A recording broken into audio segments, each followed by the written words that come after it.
Welcome to Lagoons Do It Better TV, where we provide bite-sized segments and help your lagoons do it better. I'm Julie Hartwig, and I'm here today to talk about my experience in industrial wastewater facilities. Industrial wastewater facilities have some unique challenges that are different to municipal lagoons, and I think the best thing that emphasizes that is a problem that plagues many industrial facilities, which is nutrient deficiency. So this is the complete opposite problem that municipal lagoons have, where they treat all their BOD as the lagoon was designed for, but then they have ammonia and phosphorus left over.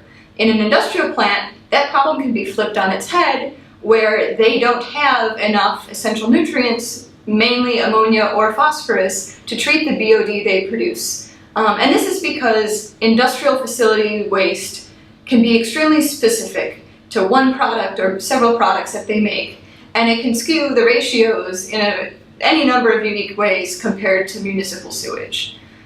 So in my experience, I've seen this at a plant that was making sugary snack foods. So their wastewater stream was very high in BOD, but had almost no nutrients, no ammonia, no phosphorus. And even though they had a large lagoon with good aeration, they were struggling to treat BOD. And they did a study and realized that they were starving their bacteria for ammonia. They couldn't grow healthily. So they actually bought a tank of anhydrous ammonia fertilizer and started metering it into the lagoon along with their influent. And after they did that, they saw much less stress on their bacteria, the system behaved much better, and they met their treatment goals. Another place that I saw that was in a landfill. Landfill leachate is fairly typically low in phosphorus. It comes out with a lot of BOD and a lot of ammonia, but very little phosphorus. And bacteria, to grow healthily, they need a ratio of the essential elements of carbon, nitrogen, and phosphorus. Carbon, BOD, should be about 100 parts to 5 parts of ammonia, nitrogen, and 1 part of total phosphorus. So if you're missing the nitrogen and the phosphorus, you have trouble removing BOD. So what they did is they added a barrel of phosphoric acid and started dripping it into their system to help boost the removal of the BOD and the ammonia to help meet their treatment goals. So how do you know if your lagoon has this problem with nutrient deficiency if you're an industrial plant?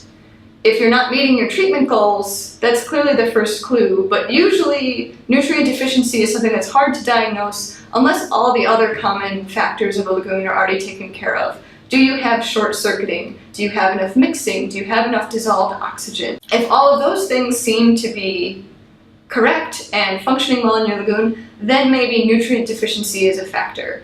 And the way we diagnose it is with wet testing or microscope testing of bacteria, because a certain class of bacteria, filamentous bacteria, grow very well in nutrient-deficient conditions, and there are many different species of them, and each one is associated with a very specific set of conditions. So what you do to diagnose a lagoon is you take a sample, send it off for testing, and they'll identify which filamentous bacteria are most present in your lagoon, and if your top 2 or 3 types are very known to grow in an ammonia-deficient condition or a phosphorus-deficient condition, that's your clue that maybe adding a supplement like phosphoric acid or ammonia or urea will help you meet your treatment goals by providing nutrients that they need. So that's my experience in industrial plants and how they can be the polar opposite of municipal plants who would love to have a problem with inadequate ammonia.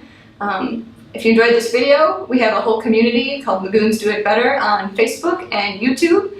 And if you subscribe at both of those places, we will send you a free hat. If you have any questions, please ask them in the comments below. Have a good day.